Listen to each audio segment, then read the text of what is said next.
C'est bien sûr à bord d'un bus électrique que nous nous rendons sur ce salon dédié à la mobilité de demain. C'est un prototype, mais il pourrait circuler dans les rues de Nantes à l'horizon 2019-2020. Vous connaissez les voitures électriques, les vélos électriques, mais il y a ici beaucoup d'autres innovations. Ceci est un chariot suiveur. Dès sa mise en route, un laser situé sous la machine identifie et suit les jambes de l'homme qui le précède. La Poste pourrait en déployer 1 millier d'ici 2 ans. Donc j'ai de plus en plus de colis, de moins en moins de courrier en fait. Donc j'ai besoin de volume utile.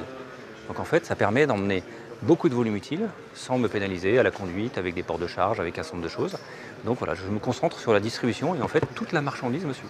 Des véhicules électriques que l'on retrouve dans de nombreux secteurs d'activité. Transport individuel ou collectif, véhicules utilitaires, les immatriculations progressent depuis 10 ans. À terme, c'est tellement plus simple de faire un moteur électrique, un moteur thermique, c'est tellement moins polluant. Nous, on pense que la solution du futur, c'est l'électrique, quel que soit son mode de stockage.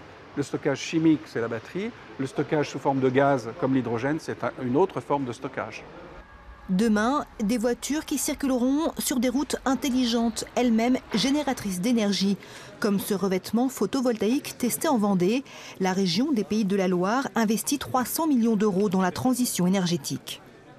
On investit dans des bornes de recharge rapide, une quarantaine en région, en s'appuyant sur le public et sur le privé, 800 à l'échéance 2018.